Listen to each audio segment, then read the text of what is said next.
Bismillahirrahmanirrahim. Assalamualaikum warahmatullahi wabarakatuh.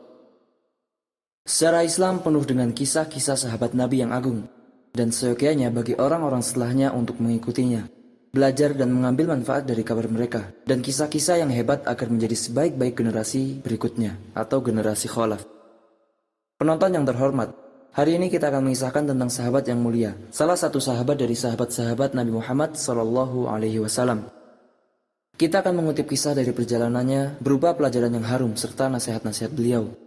Sahabat ini berkata, Rasulullah SAW bersabda, "Lau kana al-imanu 'inda Thuraya, lana lahu rijalun aw rajulun min haula." Sekiranya keimanan itu ada di gugusan bintang, niscaya keimanan itu tetap akan diperoleh oleh sekelompok atau seseorang dari mereka itu. Atau bersabda, "Rijalun min abna'i." Orang-orang dari anak-anak Persia pasti akan memperolehnya. Beliau adalah orang yang tegas, orang bijak, ahli ibadah dan zuhud.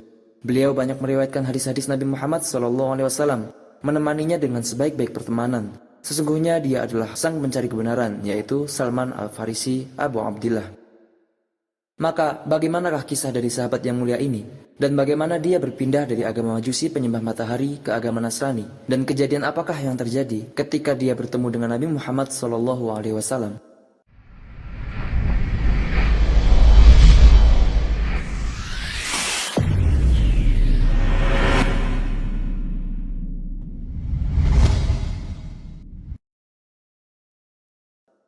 Dia bernama Rusbah atau Ma'bah bin Yuzakhsain dari daerah Asfahan, Irak. Adapun kisah keislamannya, dia meriwayatkan sendiri bahwa dia adalah seorang Persia dari Asfahan dan dia adalah anak kepala desa, dan di antara besarnya kasih sayang bapaknya, dia mengurungnya di rumah dan melarangnya untuk keluar. Dia beragama Majusi. Di antara tanda tinggi kedudukannya dan derajatnya, dia adalah pelayan api, yaitu orang yang menyalakan api. Suatu hari Salman melewati depan gereja milik orang Nasrani. Dia mendengar suara dari sana, yang mana orang-orang beribadah di dalamnya. Ia pun kaget dengan hal tersebut, yang mana ibadah itu belum pernah dia dengar sebelumnya. Hal itu karena dia dikurung oleh bapaknya. Ia pun kagum dengan ibadah dari agama ini. Lalu dia menghabiskan waktu yang lama di tempat tersebut, yaitu gereja. Ketika Salman pulang, dia mengabari bapaknya bahwa dia akan memeluk agama Nasrani. Maka bapaknya menolak pemikiran ini, namun Salman tetap bersikeras. Kemudian bapaknya mengikatnya agar dia tidak bisa keluar dan tidak bisa memeluk agama Nasrani. Salman telah bertanya kepada orang-orang di gereja tentang asal-usul agama ini. Kemudian mereka memberitahu bahwa agama ini berasal dari negeri Syam, dan dia berpesan kepada mereka agar mengutus kepadanya apabila telah datang utusan dari Syam. Dan benar terjadi, sebuah delegasi datang dari Syam, dan akhirnya Salman mengetahui kedatangan mereka dan dapat meloloskan diri, kemudian melarikan diri dari penjara bersama mereka. Kemudian Salman telah sampai ke Syam, dan dia berpindah ke gereja yang lain setelah meninggalkan agama nenek moyangnya, yaitu agama Majusi. Sampai ia bertemu pemuda solih dari Amuriyah. Dia berkata kepadanya, "Zaman kenabian telah menaungimu. Ia telah diutus dengan agama Ibrahim. Ia berasal dari negeri Arab yang akan berhijrah ke negeri di antara dua haroh, yaitu tanah berbatu hitam yang ditumbuhi dengan kurma. Ciri-cirinya tidaklah tersembunyi. Ia memakan hadiah dan tidak memakan sedekah. Di antara kedua pundaknya terdapat tanda nubuah. Jika engkau mampu untuk menemuinya dengan pergi ke negeri tersebut, maka lakukanlah." Maka kemudian pemuda solih itu meninggal. Dan setelah berjalannya waktu, datang utusan dari Arab untuk berdagang ke Amuriyah. Salman meminta mereka untuk membawanya bersamanya. Sebagai gantinya dia akan memberikan hadiah kepada mereka berupa kambing dan sapi. Dan mereka pun setuju. Ketika mereka sampai ke lembah kampung, orang-orang itu meninggalkan Salman di sana. Kemudian mereka menjualnya ke orang Yahudi. Maka orang Yahudi tersebut menjadikan Salman sebagai budaknya di sisinya dan tinggal bersamanya. Salman melihat kurma di daerah itu dan berkata pada dirinya sendiri berharap sampai ke tempat yang telah dikabari oleh pemuda solih dari Amuriyah sebelum wafatnya. Suatu hari seorang laki-laki dari Bani Quraidah datang kepada seorang Yahudi yang merupakan kerabatnya. Maka dia pun membeli Salman dari orang Yahudi ini dan membawanya ke Madinah Munawwarah atau Yathrib. Maka dia langsung mengetahui dari penjelasan pemuda asal Amuriyah, dan dia mengetahuinya dari dua haroh atau tanah yang berbatu hitam. Setelahnya Nabi Muhammad SAW diutus sebagai nabi di kota Mekah. Akan tetapi dia tidak mengetahuinya karena kondisi perbudakannya setelah Nabi Muhammad SAW berhijrah ke Madinah Munawwarah. Ketika dia sedang bekerja, dia mendengar seorang pria menghina kaum Ansor karena pertemuan mereka dengan seorang pria yang berasal dari Mekah Al-Mukarramah. Mereka percaya bahwa dia adalah seorang nabi yang diutus oleh Allah. Salman pun mendengar perkataan ini ketika dia berada di atas pohon kurma. Maka dia pun jatuh dari pohon ketika mendengar perkataan ini. Dia menoleh ke orang yang mengatakan kata-kata itu, kemudian memegangnya lalu mengguncangnya dan berkata, "Apa yang kamu katakan? Ulangi apa yang kamu katakan." Maka kemudian tuannya Salman memukulnya dengan sangat keras karena kemarahan pada perilaku Salman saat itu. Dan ketika malam tiba, dia mengumpulkan makanan dan membawanya untuk pergi menemui Nabi Muhammad SAW, dan tujuannya adalah untuk memastikan tanda-tanda yang diucapkan pemuda soleh yang berasal dari Amuriyah. Ia pun menemui Rasulullah SAW dan duduk di depannya. Salman mulai menguji dan memastikan tanda-tandanya. Kemudian Salman menyuguhkan makanan itu kepadanya sebagai sedekah. Maka Nabi Muhammad SAW membenarkan perbuatan itu dikarenakan Salman tahu bahwa dia SAW baru datang dari perjalanan dan dalam keadaan lelah.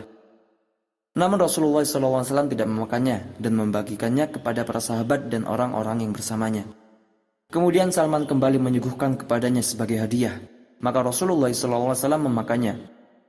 Di sini Salman telah memastikan 2 tanda, tinggal tanda yang ketiga. Bertepatan dengan meninggalnya seorang dari kaum muslimin, Rasulullah SAW berada di sana. Ketika Rasulullah SAW sedang duduk, Salman pun datang dan menyapanya, kemudian mengelilingi beliau.